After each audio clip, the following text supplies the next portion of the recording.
하나님 아버지 감사합니다.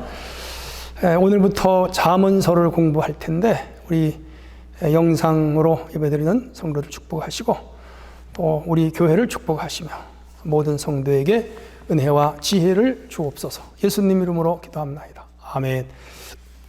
네, 오늘은 10월 1일 주일입니다.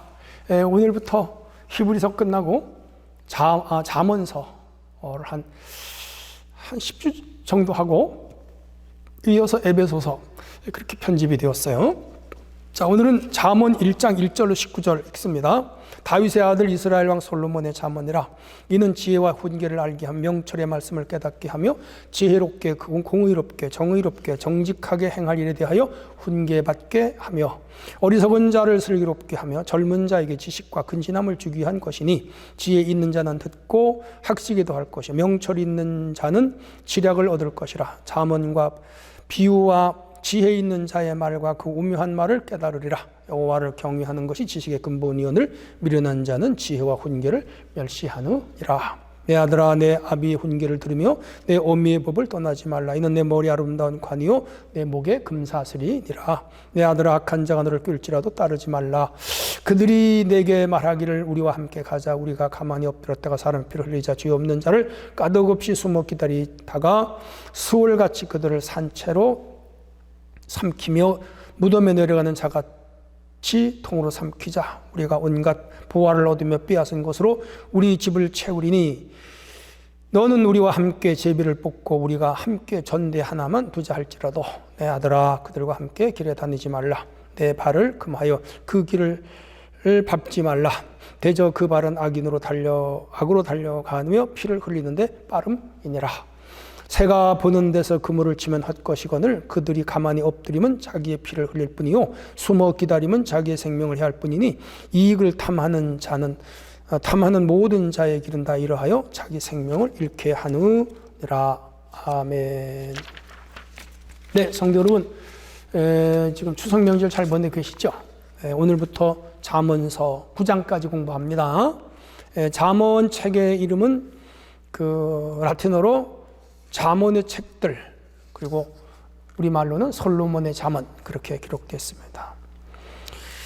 저자는 솔로몬과 밀접한 연관을 맺고 있고요. 익명의 지혜 있는 자들, 아굴, 또 르무엘 왕, 이런 사람들이 함께 기록됐습니다.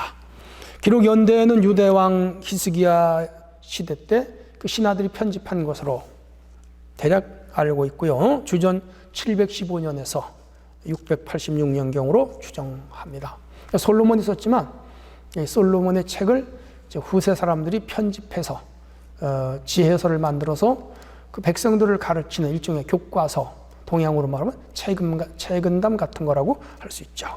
기록 목적은 어리석은 자들을 지혜롭게 젊은 자들에게 근신함을 주고 인간으로 하여금 바른 정신, 바른 가치관, 바른 세계관, 바른 인간관, 그리고 바른 노동의 가치, 이런 것들을 깨닫게 하는데 목적이죠. 주요 신학으로는 잠언은 인간이 지혜를 가지고 바르게 성공적으로 사는 길을 알려준다, 그렇게 볼 수가 있습니다. 이 짧은 시간에 디테일하게 설명할 시간이 많이 모자르고요. 전체적인 개요만 간략하게 설명을 했습니다. 자, 그렇다면 이제 오늘 읽은 본문을 잠시 들여다볼게요. 주제는 삶의 풍요와 성장을 주는 하나님의 지혜, 그렇게 되겠습니다. 좀 설명할게요. 다윗의 아들 이스라엘 왕 솔로몬의 잠언이라.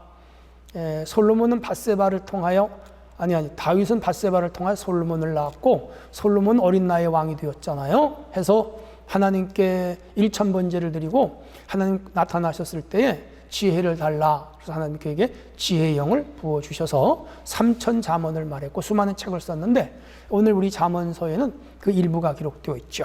참 지혜로운 왕이었고 지혜로운 판단을 하는 사람이었죠. 그러나 그도 40년 왕위로 있는 동안에 한 20년 후부터는 타락했어요.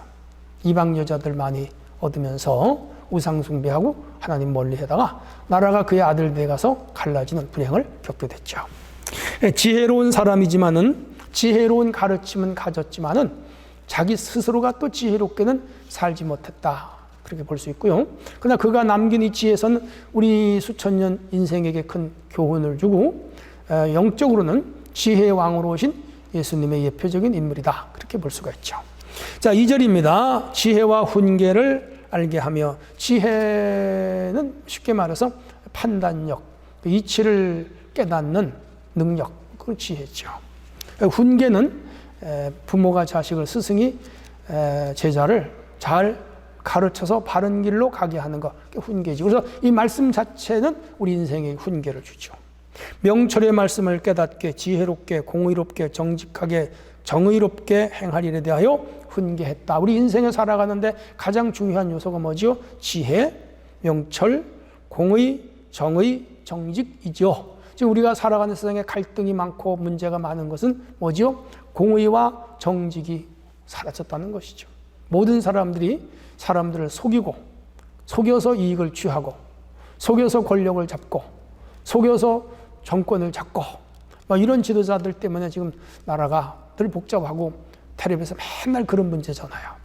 이게 하나님 말씀만 잘 따르면 인간 사회에 이런 갈등이 없는데, 문제는 하나님 말씀을 따르지 않는데 문제가 있는 거죠.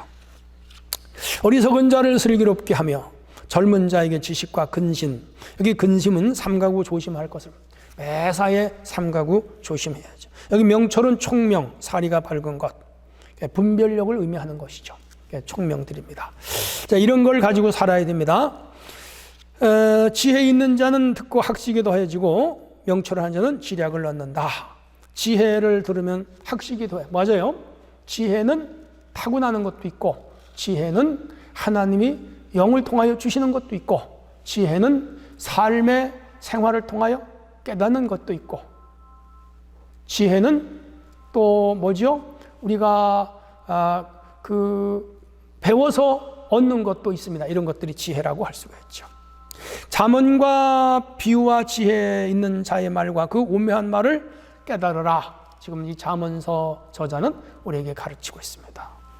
여호와를 경외하는 것이 지식의 근본이다. 근데 지혜, 지식의 가장 근본이 뭐냐? 여호와를 경외하는 것, 하나님을 잘 믿는 것, 하나님을 잘 따르는 것, 하나님을 잘 섬기는 것, 그것이 뭐지요? 최고의 지혜가 되는 것이죠. 그래서 오늘 8절에 내 아들아 내 훈계를 들으며 어미의 법을 떠나지 말라. 왕이 자녀들에게 직접 가르치는 것도 되지만 왕이 그 백성들에게 자녀들로 지칭하여 교훈을 주는 것이다. 지혜는 머리에 아름다운 관이요 목에 금사슬이다. 왕이 쓰는 면류관은 왕에게 영광이다면 지혜는 그 사람을 영화롭게 합니다. 또 목에 금사슬, 금목걸이 참 아름답죠. 그렇듯이 이 지혜는 한 인생을 아름답게 만들어가는 거죠. 그래서 지혜가 중요한 것이죠. 내 아들아 악한 자가 너를 끌지라도 따지지 말라. 이 10절서부터는 우리 지혜로운 자가 피해야 할 것들이 있다. 그게 뭐냐? 악인이다. 그러니까 살아가면서 악한 사람, 거짓된 사람, 그리고 올바르게 살지 않는 사람은 절대로 사귀면 안 돼요. 우리가 학생들에게, 자녀들에게 주변 나쁜 친구 사귀지 말아라. 무슨 일진이라든지 이런 애들 사귀지 말아라. 또 청소년이 되어서는 우리 사회의 조직폭력배라든지 폭력을 행하는 자라든지 사기꾼이라든지 이런 친구를 두지 말아라 가르치잖아요. 맞아요. 그런 친구를 주변에 두면 인생 망하는 거죠. 11절 그들이 내게 말하기를, 악인들입니다. 함께 가자, 엎드렸다가 피를 흘리자, 폭력을 행하자는 거죠. 그래서 상대방을 넘어뜨리고 사기를 치고 나쁜 일을 하고 계획을 짜고, 그래서 상대방의 재물을 뺏어오든지 심지어는 생명까지 뺏고 어떤 자기가 갖고자 하는 것을 빼앗는 거, 악인들이죠. 악인들입니다. 이런 자들하고 가까이 하지 말아라. 그게 가장 지혜다. 그래야 인생을 바르게. 우리나라 지금 교도소가 모자른다 그러잖아요. 가둘 죄인이 하도 많았어요. 왜 그렇죠? 이 세상에 악한 자들이 많다는 거죠. 그 왜 그래요? 원래 그들은 태어날 때는 다 착한 사람이었어. 살아가면서 학교 다니면서 사회생활하면서 사기꾼에게 속고 폭력배에게 속고 이런 일로 저런 일로 속고 그리고 또 나쁜 데 발을 들여놓고 그렇게 바늘 도둑이 소도둑이 되고 그러면서 큰 범죄 집단에 가입을 하고 자기가 범죄를 일으키는 거라. 그렇게 해서 결국은 감옥에 가는 거죠. 그래서 별이 달리고 또 감옥에 가고 그것이 반복되고 그 인생은 망치는 거죠. 여러분 20대 젊은이가 감옥에 가서 뭐 20년 형을 받고 30년 형을 받으면 50살, 60살이 돼 나오는데 그 인생은 뭐예요? 망치는 거죠. 왜 그래요? 지혜롭게 안 살아서 그래요. 악한 꾀에 넘어가서 무매하게, 미련하게 살아서 그런 거죠. 성경은 이런 미련함과 우매함을 버리고 악한 사람이나 악한 것들을 버리고 지혜롭게 하나님을 따라 살라. 그러면 한 생애가 형통하고 평탄하다. 뭐 근본적인 거고 기본적인 거잖아요. 그게 지혜라는 것이죠. 그래서 내 아들아, 그들과 함께 길에 다니지 말라. 발을 금하라. 그 길을 밟지 말라. 제가 신학교 다니면서 만난 사람들 중에도 조직폭력배 가담해서 그 길을 걷다가 돌아왔는데 그거 끝까지 버리지 못하고 또 세상으로 돌아가는 사람들도 돌아봤습니다. 왜 그렇죠? 그 악한 거짓된 것에 한번 발을 들어놓으면 거기서 나오는 게 굉장히 어려운 거라. 그러므로 처음부터 첫 단추를 바로 끼워야 되고 첫 걸음을 바로 내딛어야 되죠. 정직하게, 공의롭게, 지혜롭게, 선하게 사는 길을 어느서부터 가르쳐야 돼. 성경은 그걸 우리에게 그리고 주일학교 중고등부의 이 교육이 얼마나 중요한지 몰라요. 그래서 16절에 대저 그 발은 악인으로 달려가며 피 흘리는데 빠르다. 세상은 다 그래요. 마치 사냥꾼이 올무를 놓아서 짐승을 잡고 덫을 놓아서 짐승을 잡듯이 악한 사람들은 사람으로 하여금 덫에 걸리고 올무에 빠져서 그 인생을 망하게 하는 것이죠. 근데 이것은 사실 영적으로 사탄으로부터 왔습니다. 마귀가 하는 것들이죠. 자, 17절. 새가 보는 데서 그물을 치면 헛것이겠거늘 그들이 가만히 엎드리면 자기의 피를 흘릴 뿐이요 숨어 기다리면 자기의 생명을 해할 뿐이니라. 그런데 그렇게 숨어서 상대방을 죽이거나 상대방의 것을 빼앗거나 상대방을 망하게 하여 자신의 이익을 취하려고 하지만 그것도 들통이 나. 그래서 거기 걸려 넘어지는 사람도 덜어 있지만은 걸려 넘어지게 하려는 자들이 붙잡혀서 자기 인생을 오히려 망치고 마는 그런 경우가 허다합니다.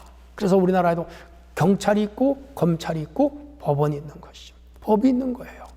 그러므로 우리는 처음부터 이런 악인의 꾀에 빠지면 안 돼요. 시편 1편에 복 있는 사람은 악인의 꾀를 따르지 않으며 죄인의 길에 서지 않고 오만한 자의 자리에 앉지 않는다 그랬어요. 우리가 이런 죄악에 빠지지 않도록. 그게 뭐라고요? 지혜. 그래서 19절에 이익을 탐하는 모든 자의 길은 다 이러하여 자기 생명을 잃게 하느니라. 교훈이 있습니다. 하나님의 지혜는 삶을 풍요롭게 만들어요. 성경을 읽고 이 말씀대로 사는 자들은 풍요로운 삶을 살 수 있어요.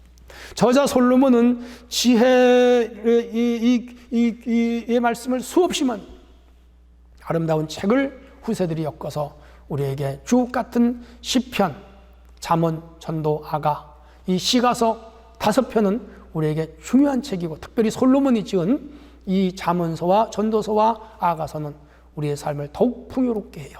많이 읽으시기를 바랍니다. 그래서 4절로 5절에는 잠언의 목적이 있었고요. 가장 지혜의 근본은 여호와를 경외하는 것이다. 다시 한번 말씀드립니다. 여호와를 경외하는 것이 지혜의 근본이다. 마치 샘과 같다 이 말이에요. 여기서부터 지혜가 솟아오르는 것이죠. 성경 66권은 지혜의 우물이에요. 이 말씀을 퍼서 마시는 자는 지혜로운 인생이 되는 것이죠. 그러면서 10절로 15절에는 첫 교훈이 악인의 꾀에 빠지지 말아라. 왜 설명한 거예요? 우리 주변에 악한 사람이 있어요. 악한 사상을 가진 자가 있어요. 악한 교훈을 퍼붓는 자들이 있습니다. 따라가면 안 돼. 언제나 하나님 말씀에 위배되는 말씀, 하나님 말씀과 정면 대치되는 말씀 우리는 이해해야 돼. 깨달아야 돼. 그리고 그런 것에 빠지지 말아야 됩니다. 이렇게 해서 우리 모두는 정직하게 살고 정직하게 재물을 모으고 정직하게 사회활동을 하고 정직하게 가정을 꾸려가고 정직하게 자기 자신을 잘 다스리는 삶이 되어야 됩니다. 이것이 뭐지요? 지혜며 하나님의 지혜이며 우리를 풍요롭게 만들어 줍니다. 오늘도 승리하시기 바랍니다. 하나님 아버지 말씀을 마음에 담고 이제부터 잠언서를 읽으면서 우리 인생을 풍요롭게 살아가게 하옵소서. 예수님의 이름으로 기도합나이다. 아멘.